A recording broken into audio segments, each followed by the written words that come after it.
Yeah, Maria had the idea that the presentations wouldn't only include you, but also us, Benjamin and me. So I thought it might be perhaps nice to present something in which my theoretical and practical work comes to play out somehow and become more obvious. Could you please let me know in the further end of the room whether my voice is not very strong? So if you lose me, please let me know in the middle and not at the end.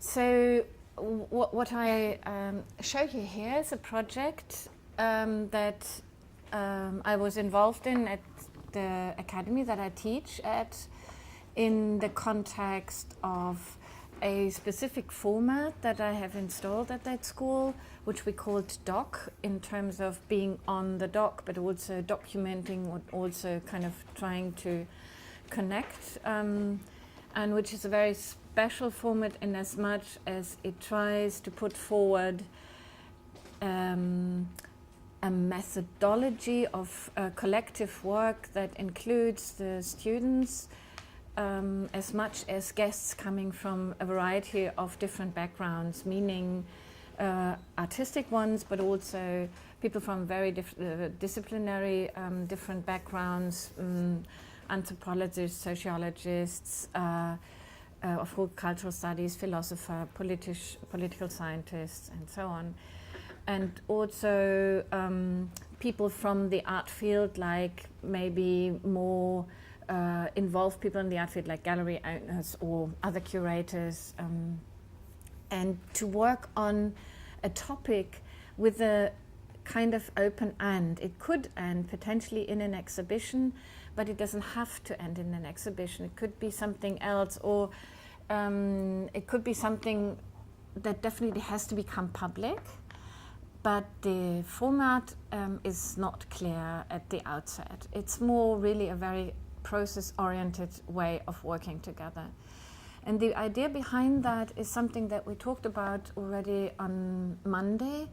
The idea behind that is the approach on my part that everybody involved in the art field is relating to one another in a kind of more or less competitive way, because and competitive doesn't mean bad or good, it just means that they relate to one another, but they enter that field with different forms of capital, and these different forms of capital can come into play if you work collectively. You have to at least be conscious of these different forms of capital. And by capital I don't mean only economic capital, quite obviously, but also social capital and cultural capital, by which I mean, for example, networking on the one hand, and cultural capital has a lot to do with education, of course, and the access to education.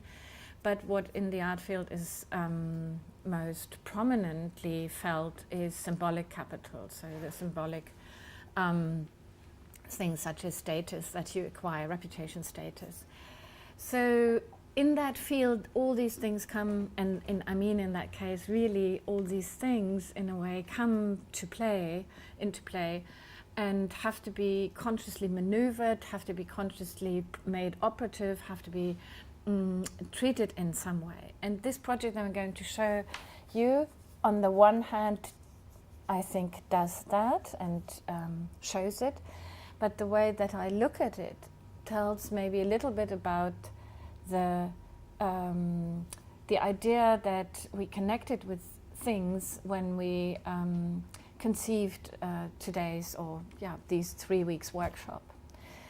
And to go back ever so slightly in history, I would like to point out the kind of the background for this kind of formatting of collective work. And that was, I worked 4 years at a museum in Frankfurt, at that point the largest museum there, called the Städel, and I was trying to figure out what could be a different way of approaching exhibition making. And this is a long time ago, a time at which it was not normal to talk about contemporary art in university, where it was not normal that younger people with a kind of more academic background would work together with younger people having maybe a more artistic background. It was very hesitant in the way that it would relate to one another. It was definitely a time, nevertheless, in which all those people were very interested in the knowledge and the methodology of all the others participating in the field. So when I left the museum, I went to university, the Lüneburg University, which is in the north of Germany, a very tiny city near Hamburg, which has now become more and more prominent, actually because of its university, which is now called, in its old Latin name, Leuphana. Those of you who are familiar with the German system are also familiar with the way that it kind of raised its status. And at that point, I was working with two colleagues, one with a sociological background and one with a mathematical background, but very much into the arts. And the three of us put up something that we called the Kunstraum, so the art space of the university, which was a thing that was, in this case, yeah, maybe even a thing, modeled to do something different at the university, which was not part of the curriculum necessarily, but we tried to make it possible to be part of the curriculum, and where we established some of what I just mentioned, this collective work of people with different backgrounds feeding into a topic out of which a project would be developed with an open format. And the questions that we started with were usual questions that were kind of prominent within an art field that considered itself to be socially relevant. And we're talking about the first half of the 90s, so that was really an art field that had come out of the 80s and now tried to reshuffle itself in accordance to different needs related to the arts in society. So the first project was one with Andrea Fraser and Helmut Draxler. It was called Services. Out of that developed other projects along those lines with artists such as Cleggan Goodman, Christian Philipp Müller, Judith Berry. You see here on that picture also Ute Meta-Bauer, who's now in Singapore. You see Fred Wilson, who had become very important as the kind of reference figure for rereading museum collections. Renee Green, who has become very important for a way of connecting post-colonial theory, historical theory, historicizing theory with a certain mode of artistic connection. And in that image, you just see people gathered that were interested in trying to figure out what the arts are relating to in terms of their addressing. Who are they addressing? What is, we talked about that early on. Who are offering your service to? Is it your community? Is it an audience? Is it the museum? Is it the curator? Is it an issue that you want to service to? It's just an image of the actual installation. You can see it was modeled on an aesthetic which was, again, standing, and when we talk about things, standing for a very specific aesthetic that was socially and politically engaged in the late 60s and early 70s. So this whole kind of documentary look and kind of low-key low-key attire that it took on. This just to briefly show you two of the examples to make some of the projects clear. That's one of that's the project with Clegg and Goodman, Open Public Library, a library in which people could actually put books in and take books out without a kind of institutional regulatory system. And on the right-hand side, a project by Christian Philipp Müller that he did later on branding the campus, taking the campus as the subject of analysis in relation to knowledge economy, and that was becoming very strong in the late 90s, and it was kind of taking a stance against what we observed within American educational systems, and trying to put something as an alternative against it, criticizing it, but much more kind of making obvious the structure under which this took place. And then a project that also is relevant for what we're talking about, InterArchive, a project that started out with the archive of Hans-Ulrich Obrist, and he didn't know where to put his enormous collection of materials too. And he said, why don't I put it to the Kunstraum? And we do a project out of it. So what we did was we invented kind of alternative archival systems in order to address the material, but also from there to develop a network of archival practices within the arts, but also within curatorial and within kind of theoretical contexts. So out came an archive of archives, which you see on the left-hand side, that related then only very loosely anymore to the exhibition, although the exhibition was in the book as well. And out of that working method, when I then changed places and went to Leipzig to an art academy, I tried to adjust this kind of collective work to an art academy, which in a way is much easier, and because it involves people really wanting to produce something collectively and individually, but that it's an issue to do that, either or. But on the other hand, it was very different because it wasn't necessarily analytical from the beginning, but much rather a kind of analysis by doing. So when we talk about artistic research, it had a lot of methodology already implanted in those individual projects.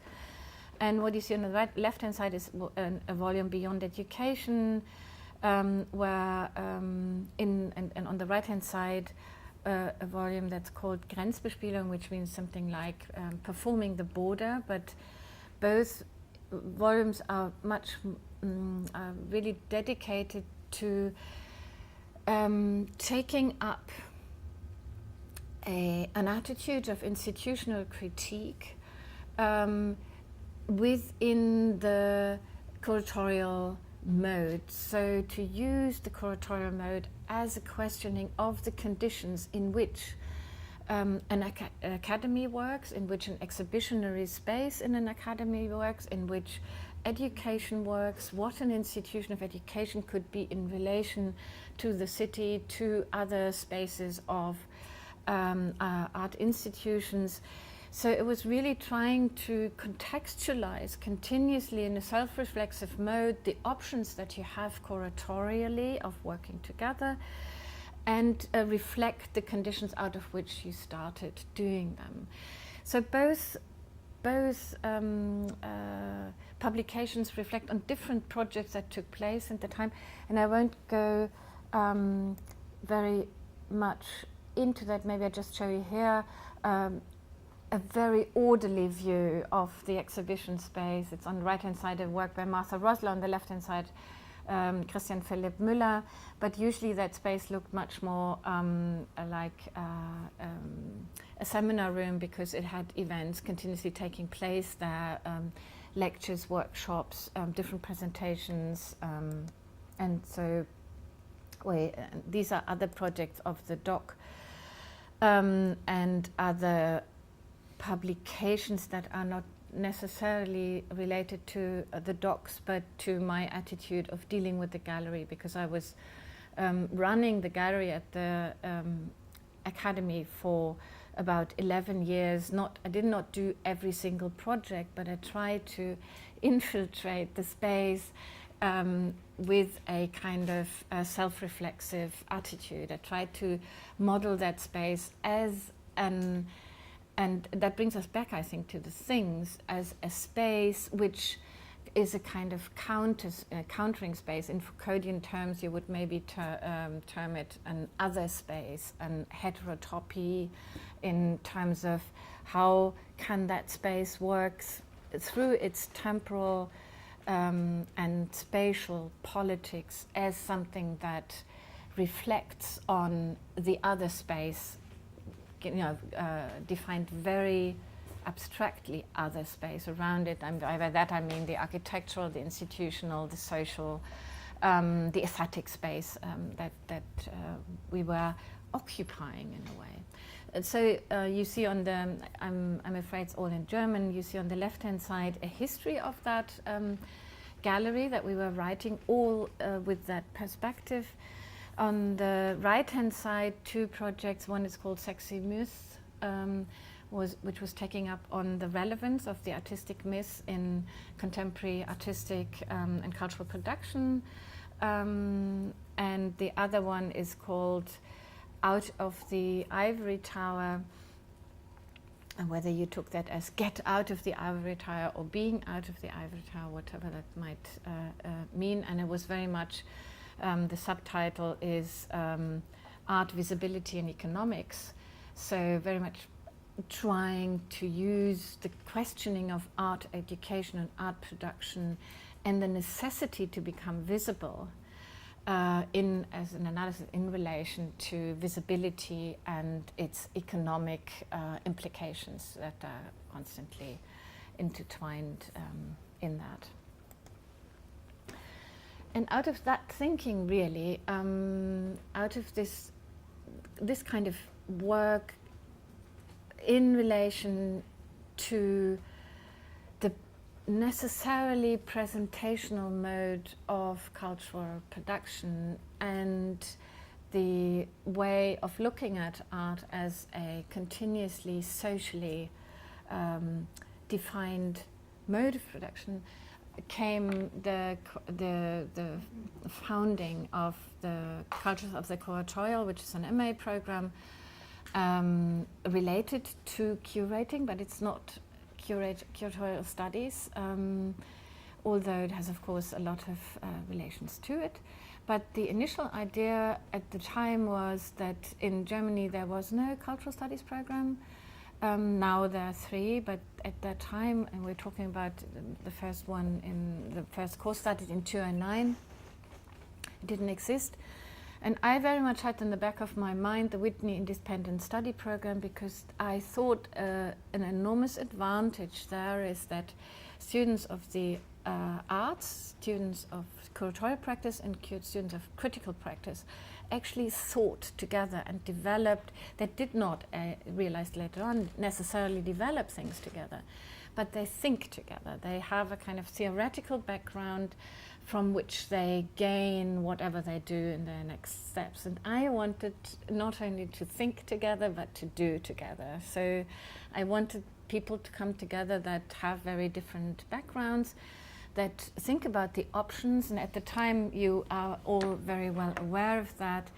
The curatorial was under-theorized. And when you just said there is a gap between curatorial theory and curatorial practice, it's not only that. It seems to me that the theory is now, of course, incredibly speeding up. Nevertheless, I think still the predominant format in which we encounter reflection on the curatorial is very much in the kind of very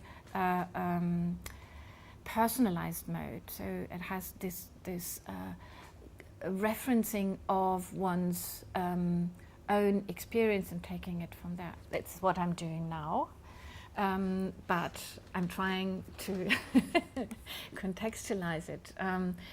but I'm doing it on purpose now because I think the theorizing in art history usually leaves the eye out consequently. So how can we actually do an embedded theorizing? So when we talked about the criticality, the mode of criticality that Irit Rogoff has defined, how can you actually do that? Be part of it and nevertheless allow for continuous self-reflexive mode in which you do theoretically informed in order to come back to a certain practice. So when you again, sorry I address you twice, said something about objects, how to curate objects, I think I'm well aware of the danger that is, or the risk that we run in this kind of curating discourse, because I think that would really not relate to the needs of curatorial practice. So how can we use things in order to formulate arguments, and how can we use things as part of arguments rather than the sole object that everything is focused on in terms of an exhibit? So it would be an amalgamation of the two, ideally. So the Culture of the Curatorial then started in 2009 as a program that was formally, and talking about finance, formally privately funded, but the private funding only was possible because we, as a school, said we're going to keep the program running even after the funding has expired, which is a way German private funding works. Could talk about that later on as well. So the first volume that we did 2.5 publications so far, because we set out with the program also with a series of publications in mind that would relate to specific issues within the curatorial debate. And the first one was really mapping the terrain. It was trying to see who's involved and who are interesting people talking or participating in the discourse. So the first volume was Culture of the Curatorial, and I brought that with me so you can have a look later on. The second one was timing on the temporal dimension of exhibiting, which was not only about the fact that we have media art, performance art in exhibitions, but that the exhibition as such is a spatio-temporal constellation, and thus has to deal with time in one way or another. And the third one, which is coming out in September, is about hospitality, and that was the one that we had the most difficulties in communicating what we actually wanted with that topic, and now becomes, in a funny way, through the whole migratory situation within Europe, maybe one of the more relevant ones, because we looked at hospitality in terms of a very general condition of exhibiting. So because you have to invite people, but by doing that you subjecting them, and not only people but everybody and everything that comes that participates in that curatorial situation, you subject them to certain rules, like the ones that define a hospitable situation. And it's no surprise that host and hostility are not that very far away from one another in the English language. In German, that is not quite so, but I mean, the English is related to the Latin, so it's really an old connection. So we're trying to deal with that. What does this mean in political terms? And that will be coming out. And I quickly run you through this project, and I'm trying to take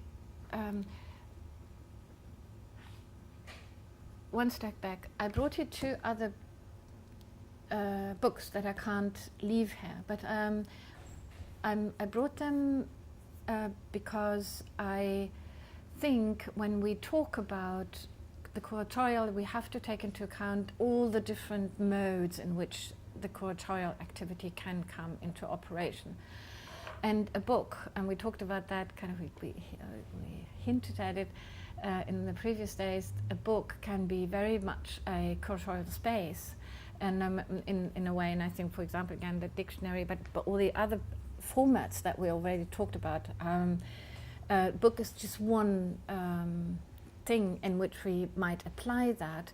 So I brought them because we, this Performing the Border publication was very much trying to bring different formulations of argument into the book, and not just an academic writing, but different forms of making arguments, so that the book ideally wanted to work aesthetically as much as through its kind of more straightforward textual argument, as a performance of trespassing, spatial trespassings. So, yeah, to come back to this project that I was mentioning at the beginning. It was a project that we realized with an Austrian artist, or that we cooperated with an Austrian artist called Dorit Margreiter. Maybe some of you are familiar with her work. And the 5 images, 1, 2, 3, 4, 6 images you see here, relate to different stages of the exhibition, because all the participants had the space of 6 weeks to, and there were about 20, 21 maybe, 6 weeks in which to develop something in relation to mediating space. That was the topic, mediating space in whatever way.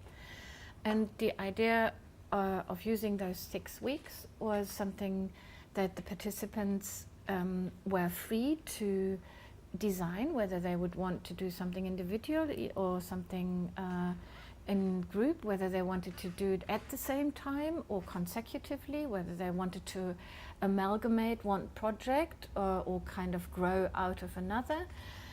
All this was really up to them.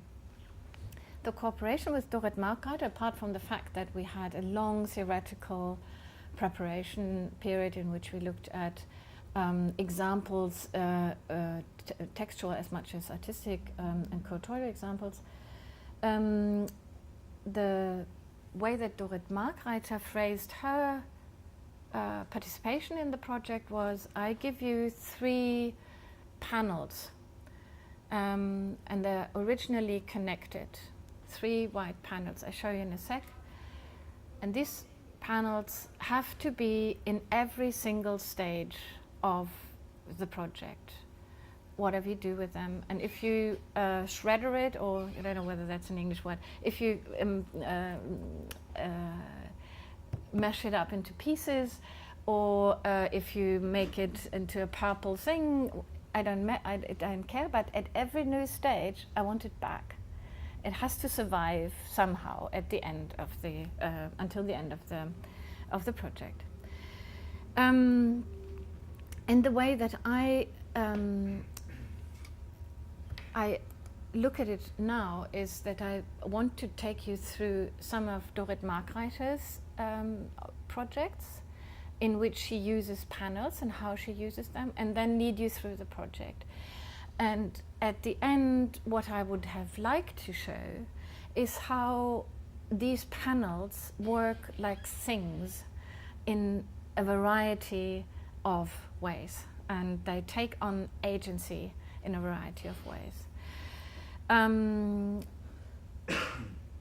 This is what you see is a work by Dorit Margreiter, which is a photograph, and it's entitled, without title, in brackets, fragments of a potential exhibition. It was done in 2002, I think.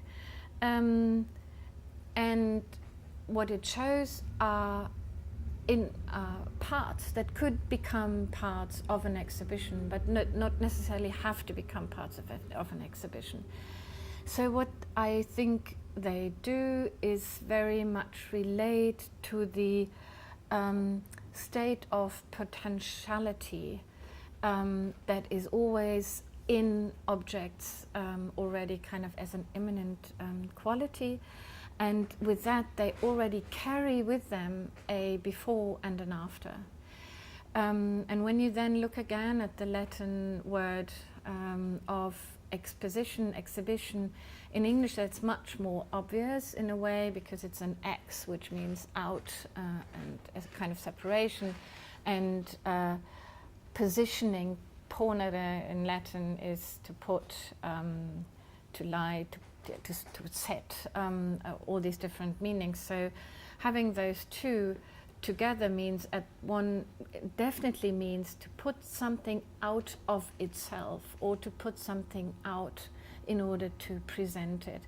But it has both meanings. It has this out of itself, and then thus the decontextualizing, the immanent, the change of the meaning that might have been part of that object beforehand, and recontext and open them up to recontextualization. And in that mode, I would like to refer back to maybe somebody like Benjamin, who has come up in the discussion already here. And I would like to bring up a very specific understanding, which is that of the montage. I mean, we could use a variety of texts for our purpose of the curatorial things. And in this case, I would like to focus on the interruption, on the mode of interruption, the idea of exponere, of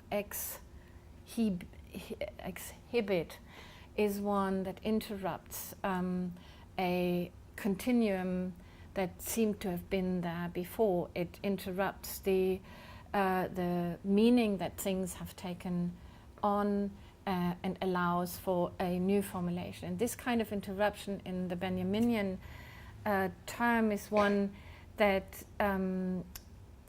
allows also for a kind of a distance towards what has been there before, and this distance being necessary to actually analyze and reformulate the conditions under which that which you're dealing with has existed beforehand.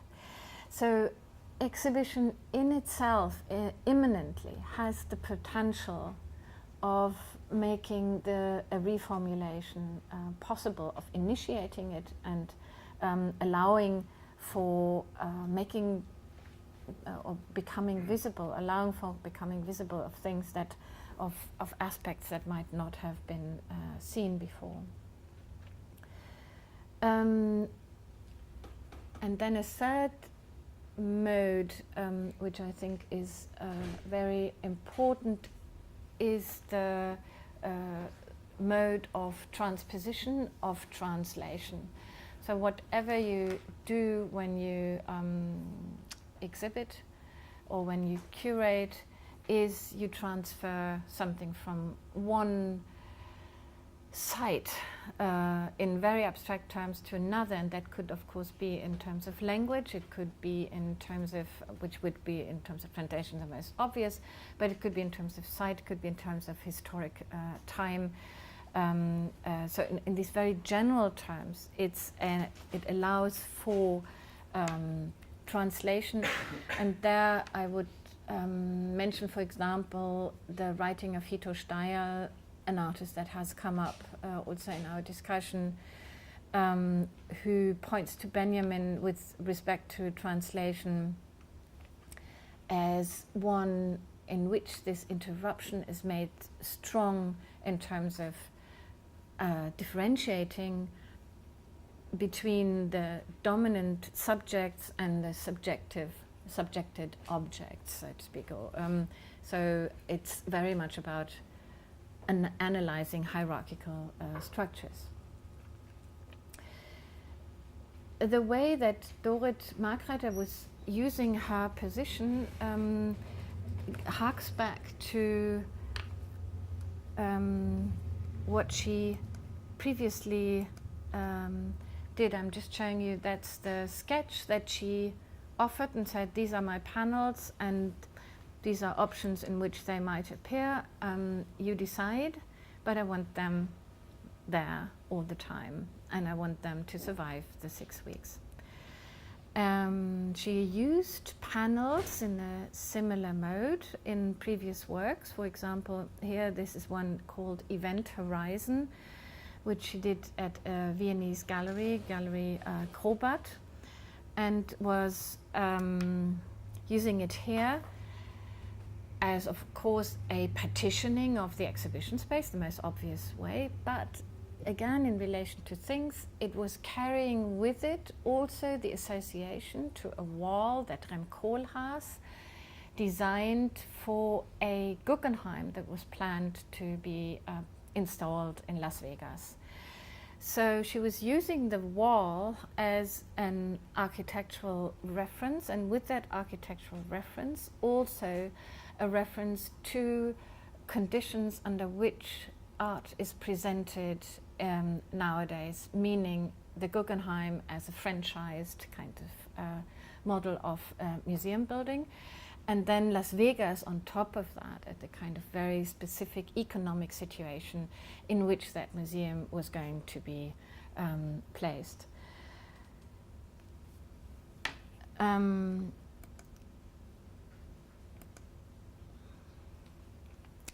step further, in Leipzig in 2006, she was showing another at another institution, the Gallery for Contemporary Art, the museum that is the Museum for Contemporary Art. She was showing Analog, in which she referenced her own work, Event Horizon, but used it there to project a film, a video, which was called 10104 Angelo View Drive, which is a video on these modernist housing initiative in Los Angeles, where modernism stands for a very specific situation in Los Angeles at the time in relation to Europe, in relation to architecture, but also in her video in gendered relations.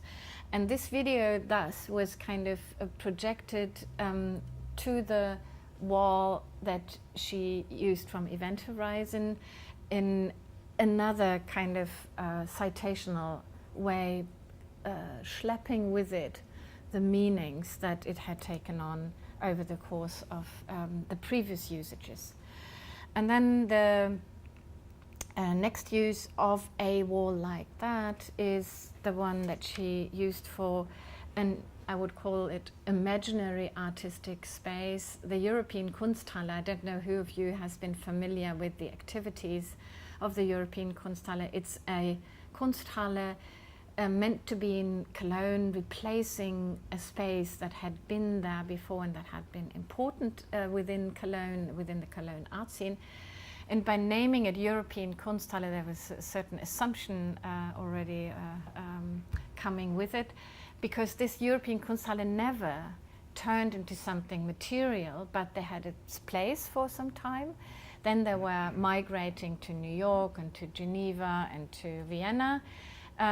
But it always was talking about how to institute, how the instituting practices, how to become an institution, how to construct something that looks like an institution that works within the European artistic context. And for that project, what Dorit Margreiter said, what Dorit Margreiter added to the project was again another wall, and this was meant, as she said herself, to have a concrete occasion for experimentally structured presentations and events. And they actually took place there because the wall was briefly installed, but then as the whole project of the European Kunsthalle taken out again. So what I'm trying to, the point I'm trying to make, just showing the use of the panels in her own work and the use of the panels in, again, her own work, but in this much more collective setup, is that the way that she uses it allows for a destabilizing and a restabilizing of very specific conditions in aesthetic, political, economic terms, and bringing these topics up through the use of the panel and the relational use of the panel in very different constellations, in that, to use that term again. So what she proposed for the participants of the project Mediating Space turned into something where I think the different modes of agency come to bear very obviously, and I'm showing you just 4 of those articulations that took place over the course of the 6 weeks. What you see here is one of the most static ones, and it looks, you should look at the right-hand side, because that's one of the participants, Reinhard Kölbel, who used the display devices of the previous exhibition, which was about Bourdieu's photography in Algeria that we showed before that in the gallery space, but stripped the space of everything that related to its former content, only showing what was used to make it become visible. So what you see on the left-hand side is the exhibition itself, the Bourdieu and Algeria exhibition. What you see on the right-hand side is this stripping result that Kölbel used. The next one I'm going to show you is Enrico Grunert, and he made, he's a photographer, he works as a photographer, and he was only making photographies of the situation in between stages of the project. So the in-between became as important as the actual realization. So the processes between the actual stages was becoming visible at the outside of the room, while maybe the room was under construction. The room was constantly under construction. So it was meant to show that that as much as we usually try to look at something that's finite, here the process was as important as the semi-finite stages of the project. And those are just 2 of the stages, and the panels were used as display devices quite classically. So whereas in the previous one, the panels were used as structuring the site, structuring the space. Then this is a project done by a group.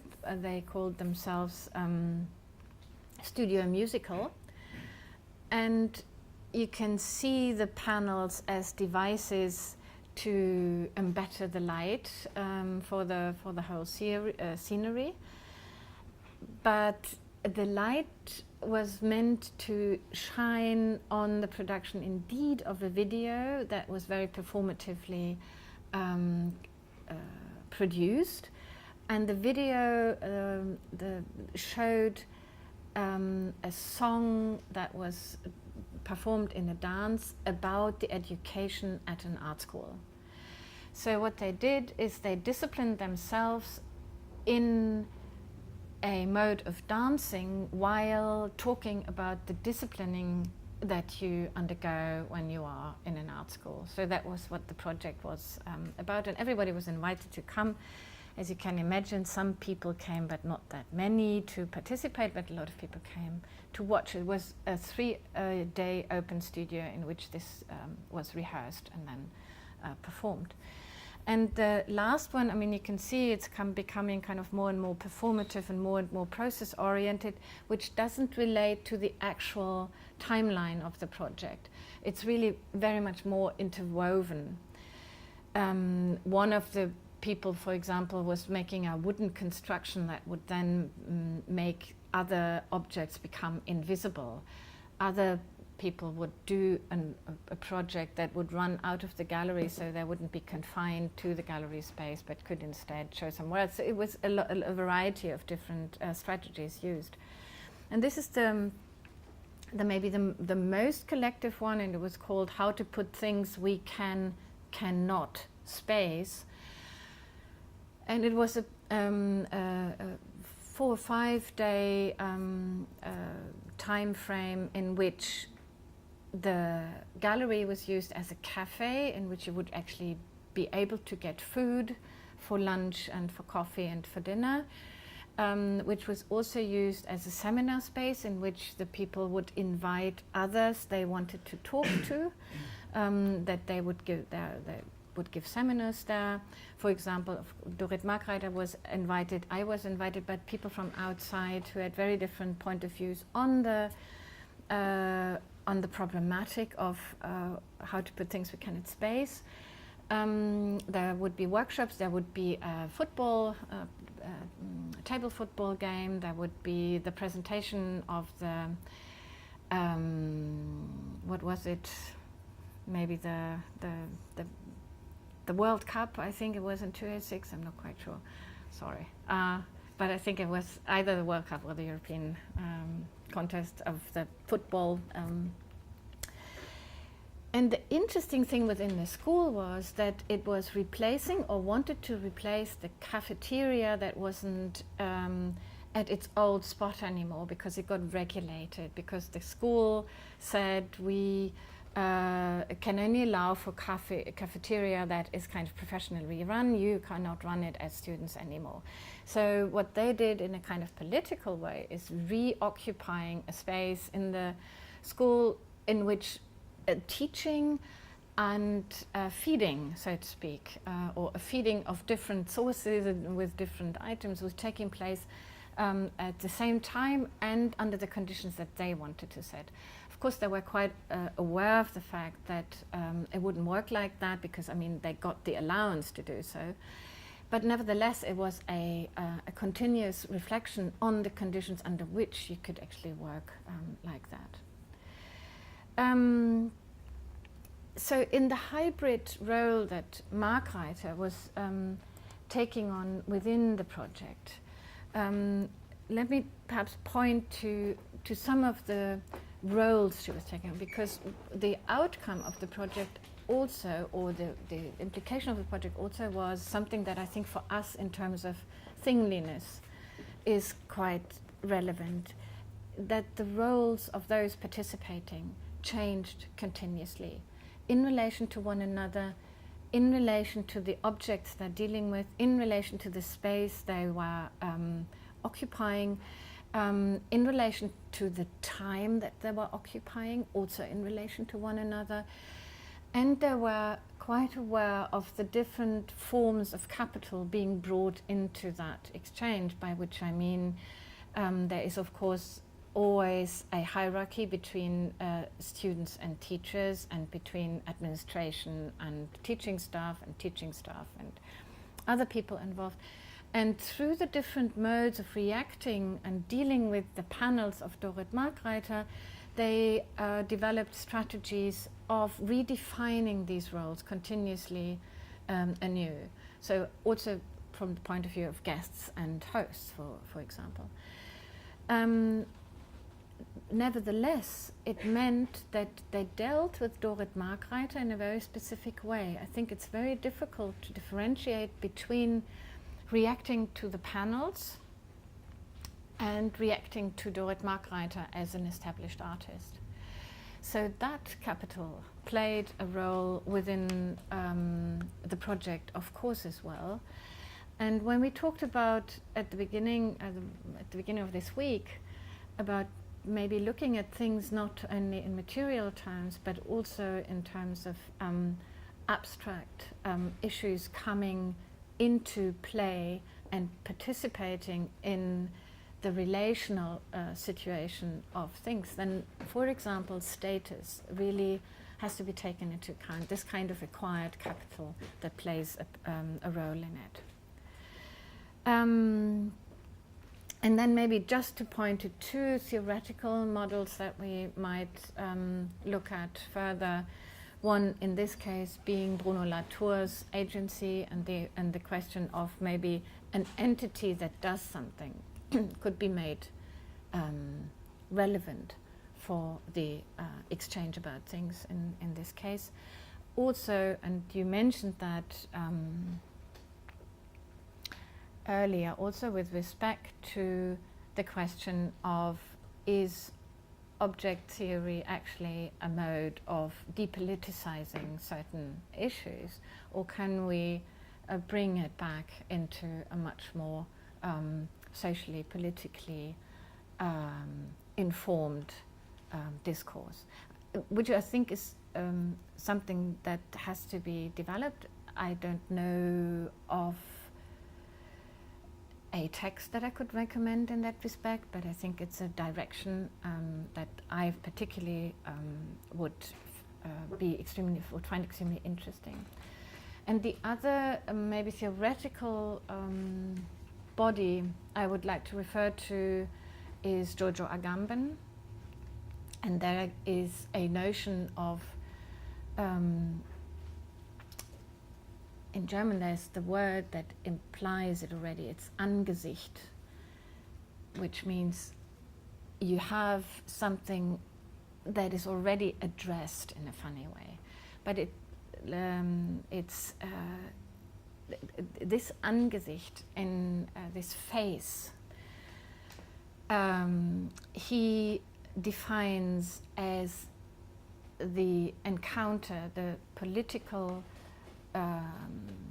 foil in which people, political subjects, become political subjects because they encounter their political circumstances.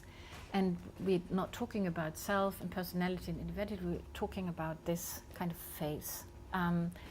And the way that he's describing it, and the way I think it might become interesting for us, is in two ways. On the one hand, he's using this kind of facial appearance as a mode of being exposed, and he uses the Italian exponere, or the Latin word for it, and this exposition as something that is imminently political on the one hand, and on the other hand, I think it might bring us back to the discussion of surfaces that we had over the course of the last 4 days, meaning that the surface itself is maybe everything we see of a thing, and it's that which we can deal with. We might then maybe come back to questions of the textual bikini. Well, thank you very much.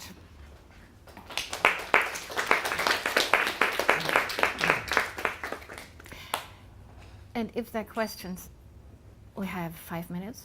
Yeah, I see what you were saying actually before, and then you later mentioned Agamben. I think it's pretty interesting also in this context maybe to look at the also potential of resistance in object, and taking a perspective of Agamben of art as a resistance, molded to the resistance as well. I don't know if you meant it also in the sense of that foil that you were talking about. Of that? Of the foil, of the political foil in the point of the Agamben, but I really think that, I think we didn't touch it before, the subject of actually objects as withholding that potential for resistance that isn't there. And I really love this Agamben's sort of doodle on the side of objects, and not only the object but also the processes withholding the potential that they themselves do not allow to come out. And this mode of potentiality of the action and the conscious choice of not acting on that potentiality as a very interesting, I think, Absolutely, I subject agree, and one could read those two texts that kind of appear separately together and see whether they become fruitful under the perspective of the curatorial. Particularly, I mean, the potentiality is such an important concept in his theory and has been used in other artistic discourses, but to feed it back into the curatorial, I think that would be very valuable to put the two together. Mm-hmm. Mm-hmm.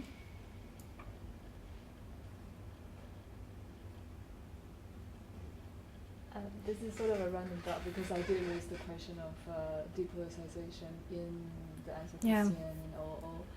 And I do think that as we do, as much as we, in every other context, we do have to probably also redefine politics, right? And I think in my presentation I raised a very classical kind of geopolitical view of looking at objects from an ethnographic museum from Central Asia, for example, but then I can jump a few steps forward and say maybe we can also look at politics as just a configuration of how things relate to each other. Yes. Right? So in a way, politics will become to kind of think more in this very much of the anthropocentric way than like weather, right? Like configurations. And then what would that imply in Yes, very much so. I think the way we started out was that the concept of the curatorial thing, I think, is an eminently relational concept. So it was very interesting to see the object-oriented ontology by Harman on Monday, or to hear that, because it's very that just happened to take place conveniently at the very first day. But conveniently, maybe particularly with respect to the question of how we might want to differentiate the curatorial look at it from that position, and how things relate to one another. And I think it was also you who referred to the Anthropocene, how things relate to one another, and is the politicality maybe rather in the definition of relations than in looking at the things, and thus it's in terms of the curatorial to look at that interconnection, at that continuously changing interconnection, would be one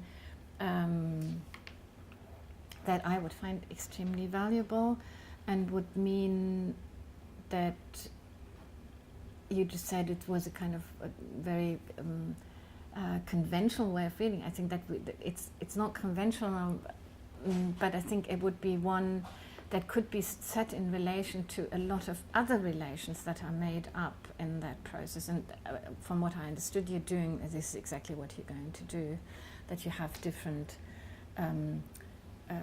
descriptions of relationality that might feed into your project. And I particularly liked the Anthropocene project, and I particularly liked the first animism show. I think they were very differently shown. I don't know whether you've seen one, but I think the first one, I think that I've seen in Berlin, I think it started in Brussels, which I haven't seen, and I heard from other people that it worked out differently. But the curatorial way of treating that project, I thought, was successful in many respects, or in many parts of it, and particularly in relation to how things related to one another, or were related to one another, but still the question remains what the involvement of the human means for that setup, if we look at things in relation to one another. But quite generally, it's going against a lot of assumptions that we are used to through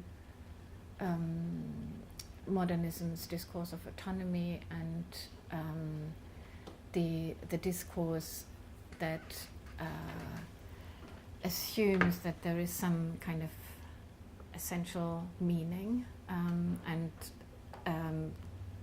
I think the whole curatorial discourse is one that stems out of that, that is rooted in that critique, and that means since the 60s it's rooted maybe in structuralism and post-structuralism, but it has a lot to do with today's questioning of the status of the object.